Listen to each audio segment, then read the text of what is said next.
Baik Miza, terima kasih. Salam hormat dan selamat petang. Satu kes baru positif COVID-19 dilaporkan dari daerah Bintulu hari ini iaitu pertambahan kes kepada kluster alam. Jawatankuasa Pengurusan Bencana Negeri JPBN Sarawak memaklumkan pertambahan satu kes positif itu menjadikan jumlah kes dalam kluster satu-satunya yang masih aktif di negeri ini adalah seramai 8 orang kes.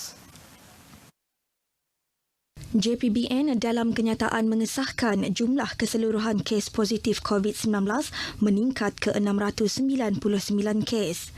Kes 699 ini merupakan seorang lelaki warga negara Filipina berumur 33 tahun yang bekerja di kapal tangki LNG Seri Alam. Kes pernah menjalani saringan pada 21 Ogos dan keputusan pada 23 Ogos mendapati kes adalah negatif untuk COVID-19. Kes telah menjalani saringan kedua semalam dan disahkan positif. Dimaklumkan juga satu kes baru pulih dari Hospital Sibu hari ini menjadikan jumlah keseluruhan kes positif COVID-19 yang telah pulih meningkat seramai 663 orang.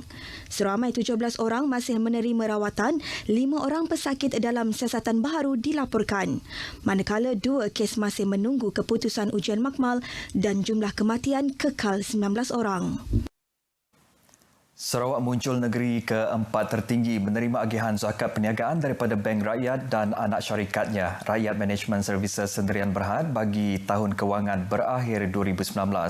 Menurut Menteri Pembangunan Usahawan dan Koperasi Datuk Seri Dr. Wan Junaidi Tuanku Jaafar, zakat perniagaan yang diterima Sarawak bagi tahun kewangan berakhir 2019 ialah sebanyak 1.69 juta ringgit. Datuk Seri Dr. Wan Junaidi memberitahu 3 negeri teratas menerima zakat tersebut ialah Selangor, Johor dan wilayah Persekutuan.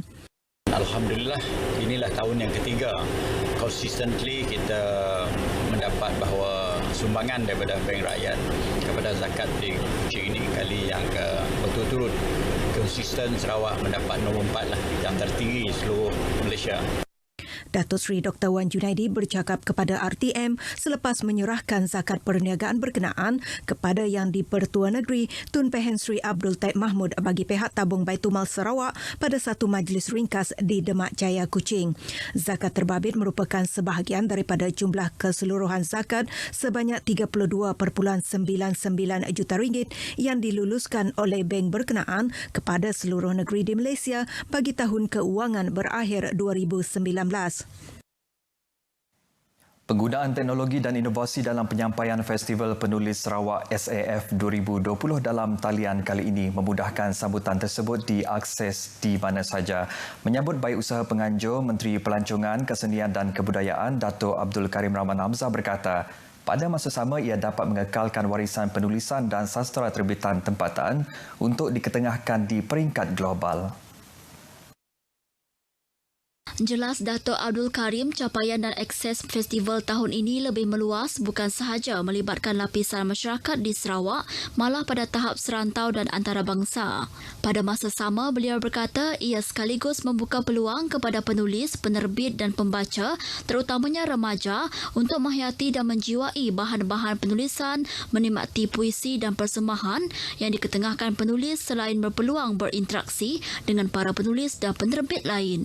Beliau berucap demikian pada majlis penangguhan Festival Penulis Sarawak SAF 2020 Anjuran Pustaka Negeri Sarawak yang diadakan di Kuching. Turut diadakan penyampaian anugerah khas penulis dan penerbit Sarawak, pelancaran buku-buku baharu dan simbolik penyerahan buku Dyslexia Friendly Book terbitan Pustaka Negeri kepada Persatuan Dyslexia Sarawak. Dato' Abdul Karim turut mengumumkan geran RM50,000 kepada Pustaka Negeri untuk Persatuan Penulis Sarawak. Festival pada tahun ini berlangsung pada 27 hingga 29 Ogos lalu dengan tema Jiwa atau Soul bagi menekankan penghayatan, emosi dan semangat bidang penulisan. Sambutan Hari Kebangsaan yang akan disambut esok menjadi keunikan apabila ia bakal disambut dengan norma baharu.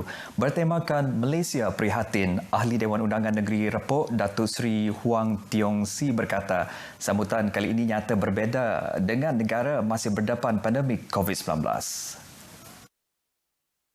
Beliau berkata dalam memperingati pengorbanan pemimpin terdahulu, kebebasan yang dikecapi hari ini juga hendaklah sentiasa dihargai. Ujar beliau dalam mengekalkan keharmonian yang sedia terjalin kini, rakyat di negeri ini diseru agar terus berdiri teguh di belakang kerajaan negeri untuk meneruskan kesinambungan pembangunan di negeri ini. Datuk Seri Huang berucap merasmikan program Merdeka at Community yang diadakan di Pusat Inovasi Sarike. Turut diadakan penyerahan jalur gemilang kepada wakil-wakil persatuan dan pemimpin masyarakat di sekitar daerah Sarike. Sementara itu di Miri, hampir 150 orang bersemangat menyemarakkan rasa cintakan negara bersempena Bulan Kebangsaan. Paluan gong bergema sebagai acara simbolik pada program yang diadakan di Dewan Serbaguna Kampung Pujut Tanjung Batu yang turut dihadiri Menteri Pengangkutan Datuk Lee Kim Shin. Pemanduan adalah dibenarkan namun pastikan insurans kenderaan aktif sehingga 30 September depan. Demikian jaminan Pengarah Pengangkutan Jalan JPJ Sarawak Muhammad Syafiq Anas Abdullah kepada semua pemegang lesen memandu di negeri ini yang belum lagi memperbaharui lesen. Saya garakkan supaya orang-orang ramai ni datang ke UTC ataupun pejabat kita pada hari biasa ataupun hujung minggu dan jangan berkumpul ataupun kena pastikan dari segi penjarakan fizikal dan juga pematuhan kepada SOP. Muhammad Syafiq berkata demikian semasa diminta mengulas mengenai pelanjutan tempoh memperbaharui lesen memandu dan lesen kenderaan motor oleh kerajaan bagi mengelakkan kesesakan orang ramai di kaunter-kaunter JPJ. Beliau ditemui media selepas acara pelepasan kayuhan ambang kemerdekaan di Ibu Pejabat JPJ Sarawak di Pedawan. Seramai 300 pekayuh basikal daripada pelbagai persatuan di Kuching menyertai kayuhan patriotik sejauh 63 km itu yang bermula dari Matang Jaya ke Pasar Serian. Baik, sekian berita dari Sarawak. Kongsi momen kreatif sambutan Hari Kebangsaan anda di media sosial dengan #MomenNegaraku. Jadi kita kembali bersama Miza di Angkasa Puri. Silakan Miza.